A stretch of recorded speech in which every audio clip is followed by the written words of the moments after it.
Hey, it's Ben from the Railroad Yard and Hubcap Hobbies, and today we're going to take Amtrak all the way from the city of New Orleans to San Francisco, California. We're waiting for the taxi to pick us up, and we are going to be on our way. Fit in China perfectly.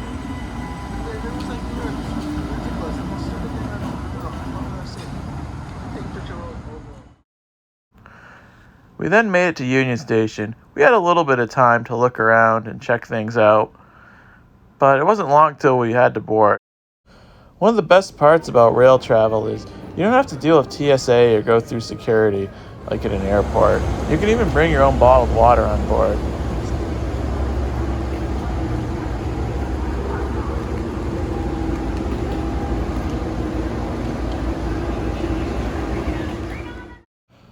Once we were boarded, it wasn't long before we set off and said goodbye to the Crescent City.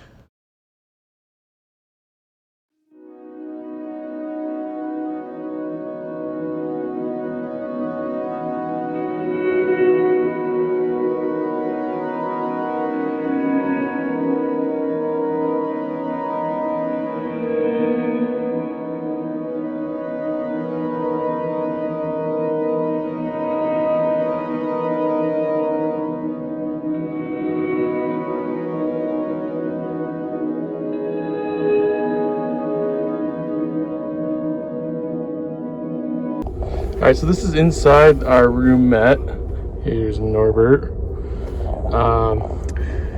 Basically, it's set up for 2 passengers, but with 2 fat guys, it's a little bit of a challenge to fit 2 people in here. But the way it works up here, this is the top bunk, and it latches down. Hopefully I don't hit you in the head doing this. Nope. It goes down, and you have sleeping area up here. That's that. There we go. These chairs actually can be made into a bed as well. Here's the train horn. Got that.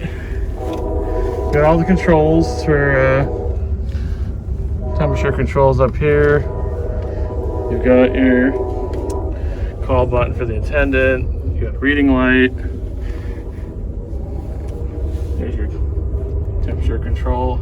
You only get 1 outlet, so we brought a surge protector to charge multiple things. You also get this table that folds out, just like that. You do have the checkers or chess board. You have to bring your own pieces, and that just folds right back up. It's really comfortable. It's the size of a closet, but it's comfortable. It's comfortable, way better than a plane, right, Norbert? Yes. Yes. So, you also have your privacy curtains right here. You can slide them if you want to open them. The door locks like that, and it makes it nice and quiet. And you really feel like you're riding in a Rolls Royce. Now we're in a Viewliner roomette. So we're in the top part. So there's actually roomettes below us. We threw our buddy Nikki G down there because we wanted the top one. But if you're gonna do Amtrak and you're going to get a roomette, I recommend going with the top level if you can get it, just because the sights are going to be that much more spectacular. And we are absolutely cruising right now. I don't know how fast we're going, but we've been passing vehicles on the interstate that's been running alongside.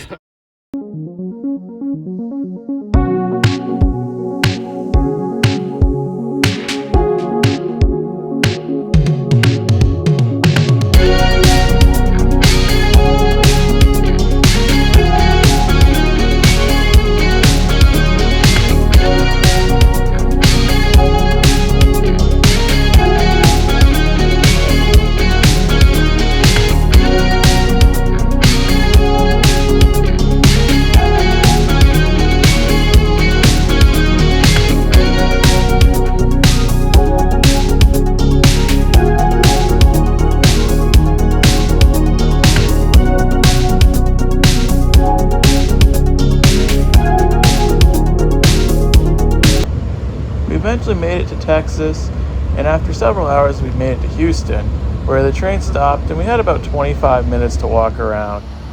We then reboarded and got dinner in the dining car. Once it got dark, I stopped recording, as it was really hard to see at that point. One of my recommendations would be to take Amtrak in the spring or summer months, if you can, as you'll have a lot of daylight to really enjoy all the sights that you're going to see. I didn't sleep very well on the first night of the trip, but I think that was due to being a little too excited. One of my favorite moments on the trip, though, was waking up the next morning and looking out the window to see the desert for the very first time. I got so excited that I woke up Norbert, who basically told me, "We're going to be seeing this all day. Please shut up and go back to bed."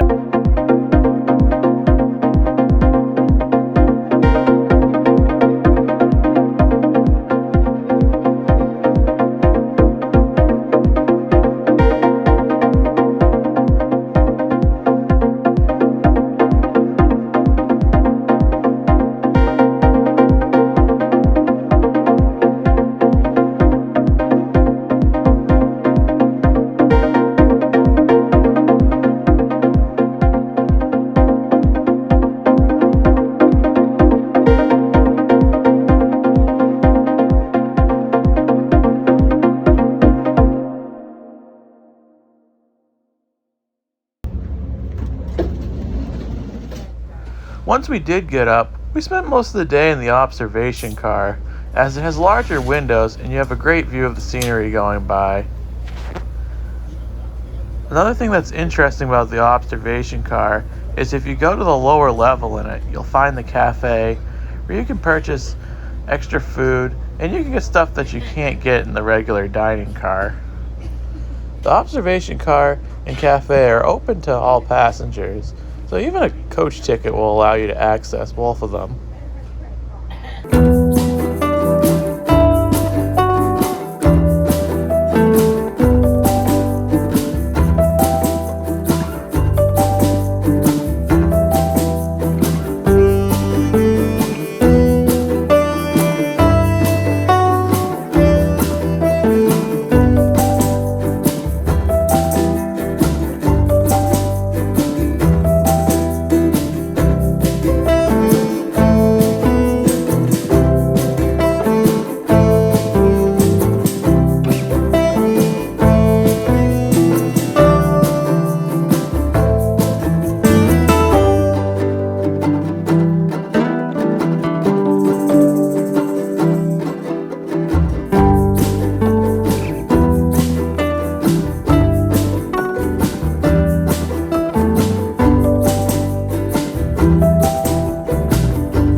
The deeper we got to the Texas desert, the more spectacular the landscape seemed to become.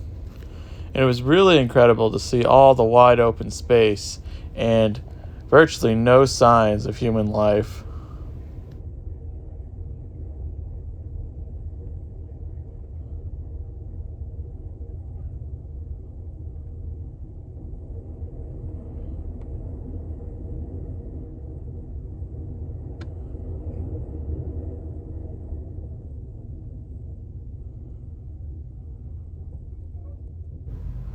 We then eventually made it into El Paso. While we were stopped there, I was thrilled to find out that the train would pass by the Mexican-American border and that we'd actually be able to catch a glimpse of Mexico.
passengers only, and it's going to be one of 3 quick stops we're going to be doing this afternoon, early evening.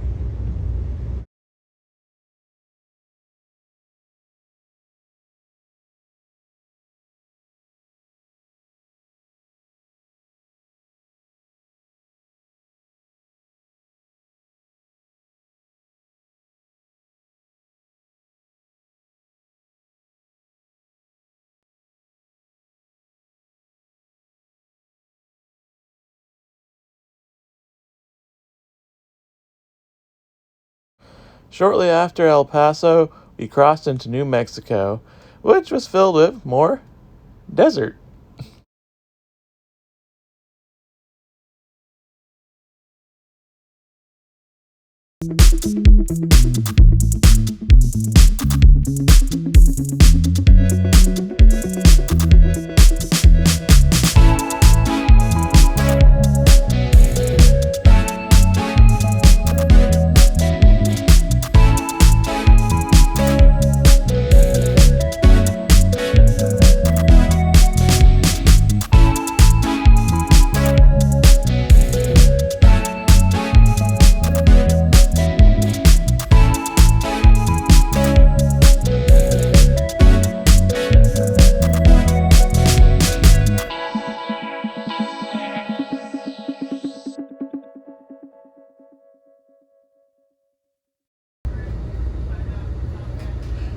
Later that evening, we found out how the train gets its name, as we were treated to one of the most spectacular sunsets while aboard the Sunset Limited.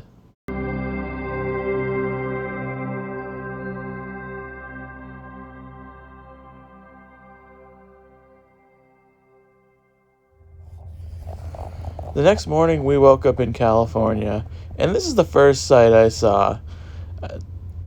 A wind farm that seemed to go on forever. I had to edit down a lot of the footage of it, as it would have been as long as the rest of the video.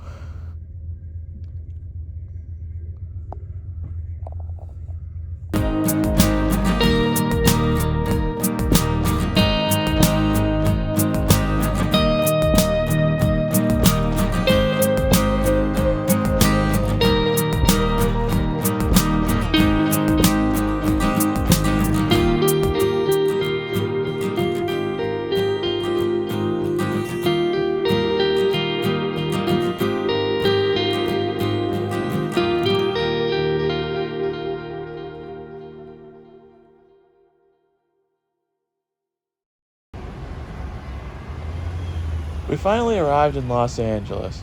We were a few hours behind schedule, but none of us really seemed to mind. We spent a little bit of time in Los Angeles doing typical tourist stuff, but then we drove up to San Francisco. We had a great time sightseeing and exploring the area. We got to see a little bit of the Redwoods, the Golden Gate Bridge, Alcatraz, and even the Cable Car Museum. But this was really a trip where getting there was half the fun, if not more. Yes, we could have flown and been there in a day, and for the price of a train ticket, we could have bought round-trip airline tickets. But that really wasn't the point. For me, taking the train was the most exciting part of the whole trip. And that's not just me being a rail fan. Seeing the country from the train is something I'd recommend to just about everyone. Taking the train is kind of like taking a cruise. It's all about the adventure and seeing parts of the country you wouldn't see with other modes of transportation. Besides, a video of us flying across the country would be probably pretty boring. Anyway, thanks for watching, and be sure to subscribe if you haven't already.